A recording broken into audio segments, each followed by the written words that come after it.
പാലക്കാട് വാളയാർ ആൾക്കൂട്ടക്കൊലയിൽ അന്വേഷണത്തിന്റെ ആദ്യ ദിവസങ്ങളിൽ പോലീസിന് ഗുരുതരമായി വീഴ്ചയുണ്ടായി എന്ന് വിലയിരുത്തുന്നു. മർദ്ദിച്ചവരിൽ കൂടുതൽ ആളുകളെ പിടികൂടാൻ ആദ്യ ദിവസങ്ങളിൽ പോലീസിന് കഴിഞ്ഞില്ല. ഇവർ നാട് വിട്ടുപോയോ എന്നും സംശയമുണ്ട്. കൂടുതൽ പേർ മൊബൈൽ ഫോണിൽ ദൃശ്യങ്ങൾ പകർത്തിയിരുന്നെങ്കിലും അതൊന്നും ശേഖരിക്കാൻ പോലീസിന് കഴിഞ്ഞില്ല. ഐഷത്ത് ഉൽ ഷംന പാലക്കാട് നിന്ന് ഈ നടക്കുന്ന വാർത്തയുമായി നമുക്കൊപ്പം ചേരുന്നു. ഷംന, ആ സാധു മനുഷ്യൻ്റെ ദയനീയമായ മുഖം, നിരാലംബമായ ആ മുഖം നമ്മളെല്ലാം ഓർത്തു വയ്ക്കുന്നു. ആ മനുഷ്യനോട് കാണിച്ച ചതി, ക്രൂരത, അതൊന്നും വാക്കുകളിൽ പറയാൻ കഴിയില്ല. അപ്പോഴാണ് പോലീസിന് ആദ്യം ഇവരെ കണ്ടെത്താൻ കഴിഞ്ഞില്ല. മാത്രമല്ല ഈ തെളിവുകളൊക്കെ അവർ നശിപ്പിക്കാൻ സാധ്യതയുണ്ട്. കൂടുതൽ വിവരങ്ങൾ എന്താണ്? Good morning, merry Christmas.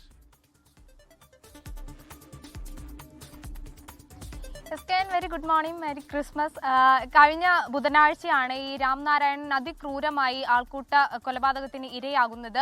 അന്ന് തന്നെ പിന്നെ 1 മുതൽ 4 മണി വരെ അതിനിടയ്ക്കായിരുന്നു ഈ ആൾക്കൂട്ട വിചാരണയും ക്രൂരമർദ്ദനവും ഒക്കെ. പിന്നീട് 5 മണിയോടുകൂടി പോലീസ് സ്ഥലത്തെത്തുന്നു, അതിനുശേഷം ആശുപത്രിയിൽ എത്തിക്കുന്നു. പിന്നെ 8 മണിയോട് കൂടിയാണ് രാംനാരായണന്റെ മരണം സ്ഥിരീകരിക്കുന്നത്. പക്ഷേ അന്ന് തന്നെ അറസ്റ്റ് രേഖപ്പെടുത്താനോ ആരെങ്കിലും ഒക്കെ കസ്റ്റഡിയിൽ എടുക്കാനോ പോലീസ് തയ്യാറായിരുന്നില്ല. പിറ്റേ ദിവസമാണ് കുറച്ച് പേരെ പോലീസ് കസ്റ്റഡിയിൽ എടുക്കുന്നത്. പക്ഷെ 15ഓളം പേരെ കസ്റ്റഡിയിൽ എടുത്തതിനു ശേഷം പിന്നീട് അവരെ വിട്ടയക്കുന്ന സാഹചര്യമാണ് ഉണ്ടായത്. അതിനുശേഷമാണ് 5 പേരുടെ അറസ്റ്റൊക്കെ രേഖപ്പെടുത്തുന്നത്. ഇപ്പോഴാണ് ഈ SIT ഈ അന്വേഷണം ഏറ്റെടുത്തതിന് പിന്നാലെയാണ് ചില വിവരങ്ങൾ വരുന്നത്. അതായത് ആദ്യഘട്ടത്തിൽ പോലീസിനുണ്ടായത് ഗുരുതര വീഴ്ചയാണ്.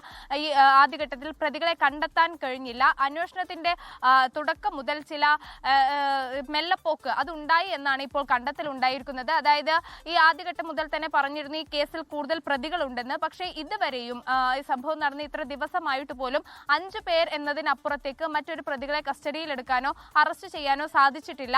ഈ ഘട്ടത്തിലൊക്കെ കൂടുതൽ തെളിവുകൾ അത് നശിപ്പിക്കാനുള്ള ഒരു സാധ്യത കൂടി ഉണ്ട് എന്നാണ് ഇപ്പോൾ അന്വേഷണ സംഘത്തിന്റെ കണ്ടെത്തൽ. അതായത് ഈ സംഭവത്തിൽ ആകെ പുറത്ത് വന്നിട്ടുള്ളത് ഒരു വീഡിയോ ദൃശ്യം മാത്രമാണ്. അതായത് നീ ബംഗ്ലാദേശി ആണോ എന്ന് ചോദിച്ച് രാംനാരായണൻ അതിക്രൂരമായി തല്ലുന്ന ദൃശ്യങ്ങളാണ് നമുക്ക് പുറത്ത് വന്നിട്ടുള്ളത്.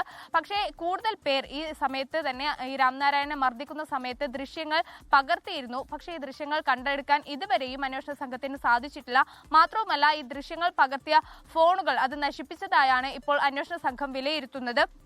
പിന്നീട് ആദ്യഘട്ടം മുതൽ തന്നെ ഈ വാളയാർ പോലീസ് കേസ് അന്വേഷിക്കുന്ന ഘട്ടത്തിലൊക്കെ 15ഓളം പ്രതികൾ ഏകദേശം ഇതിൽ പങ്കെടുത്തിട്ടുണ്ട് എന്ന് കണ്ടെത്തിയിരുന്നു. പക്ഷേ ആ പ്രതികളിൽ 5 പേർ മാത്രമാണ് നിലവിൽ അറസ്റ്റിലായിട്ടുള്ളത്. ബാക്കിയുള്ളവർ കടന്നു കളഞ്ഞു എന്നുള്ള ഒരു സംശയം കൂടി ഇപ്പോൾ SITക്കുണ്ട്. ഇതിന്റെ അടിസ്ഥാനത്തിൽ തന്നെ തമിഴ്നാട് ഉൾപ്പെടെയുള്ള മേഖലകളിൽ SIT അന്വേഷണം നടത്തും. മാത്രവുമല്ല ഈ നിലവിൽ കസ്റ്റഡിയിലുള്ള 5 പേരുടെ കസ്റ്റഡി അപേക്ഷ നൽകണം, അത് നാളെ നൽകണമെന്ന് ആവശ്യപ്പെട്ടുകൊണ്ട് SIT പോവുകയാണ്. മാത്രവുമല്ല സംഭവ സ്ഥലത്തെത്തി കൂടുതൽ പ്രദേശവാസികളിൽ നിന്നടക്കം SIT ഇപ്പോൾ മൊഴി രേഖപ്പെടുത്തിയിട്ടുണ്ട്.